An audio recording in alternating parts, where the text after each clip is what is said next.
By now, we know that daylight saving is this Sunday. And if you didn't, now you know. I spoke with Dr. Higgins earlier about how changing our sleep schedule can affect your health and your family. Tips on how to help your kids change to the routine is pediatrician Dr. Alexis Javier. Good morning, Dr. Javier. Good morning. It's so good to see you. So we know that we're getting an extra hour of sleep. My children are totally unaware that this is happening. So I know they're going to still wake up early. They're going to still wake up on their regular time. Is there any way that we can help prepare and adjust our kids for what's coming? Yes, you can definitely adjust the schedule as if you are starting, since we are falling back, then we're essentially gaining an extra hour of sleep. So you can start the schedule like 1 hour ahead of time, or actually you can actually just let them even like just sleep in and then enjoy that extra hour, or you can start a new sleep schedule a week or so or a few days ahead of time, and that way they can get used to the sleep schedule. Yeah, if only they would sleep in. So the trick is probably putting them to bed a little bit later. Yes. And I have young kids, you know, so for older kids, is the advice any different? Honestly, no, because the teenagers or the older kids want to sleep in, so just let them sleep in, and you don't have to adjust the schedule or go forward in any way. We talked earlier to Dr. Higgins about like health complications, about how like just changing your sleep habits can, you know, take a toll on your heart health. Yes. Yeah. Is that the same for kids? I mean, they're so young and healthy. Is there anything to really worry about? Yeah, so sleep habits in general are important overall for your health, and especially even for your heart too. So same rules apply. Getting enough activity during the day, getting enough sleep. So for those 6 to 12-year-old kids, they need at least 9 to 12 hours of sleep, whereas the teenagers 13 and up need at least 8 to 10 hours of sleep.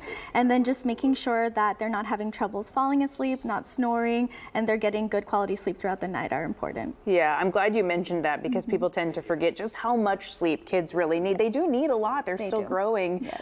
But healthy sleep habits, we always talk about the screens, the tablets. Yeah. What's your stance on screens with kids? Yes, the American Academy of Pediatrics recommends no screen time at least an hour before bedtime. And so just making sure that you're having a healthy bedtime routine, like taking a bath or a shower before bedtime and then reading to them on something that's preferably not a tablet or a screen, can really help them fall back asleep, or fall asleep easier. Yeah, it helps them wind down, maybe like listen to some soft music, get in those, but they just start to recognize the routine, and that helps their body to get a more restful sleep. Yes, it does. And a cool environment and making sure that it's dark or dim, that really helps too as well, to help the body adjust to go back to sleep, or to go to sleep. What would be some signs or symptoms that maybe a child has bad sleep habits and might need to talk to their pediatrician about it? Yes, that's a great question. So if the child is having trouble falling asleep, so it's taking them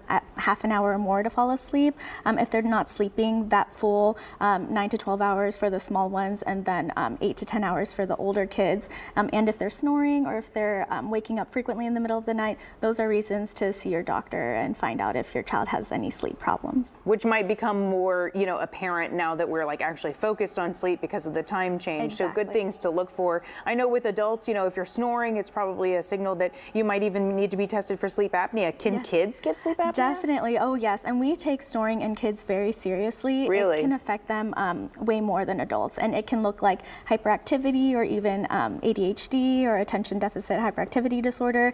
And then it can look like daytime sleepiness, where they're napping more than usual. So there are many symptoms that kids can have if they're not having good quality sleep throughout the night. But I noticed that in my own kids. So let's reemphasize that overly tired looks like overly stimulated during the day. Yes, it really does. Yes, yeah, that is crucial. So aggravating sometimes because it's like, I know you need to sleep because you're so wired, but yeah, everybody's like, oh, I don't think they're so sleepy. Exactly. Yeah. Anything else you want to add before I let you go? No, that's it. I just make sure that y'all adjust your schedules if you need to, but just know that with patience and time, eventually they will get on the right track with daylight savings time. Yeah, awesome. Dr. Javier with the Memorial Hermann, we appreciate you coming in.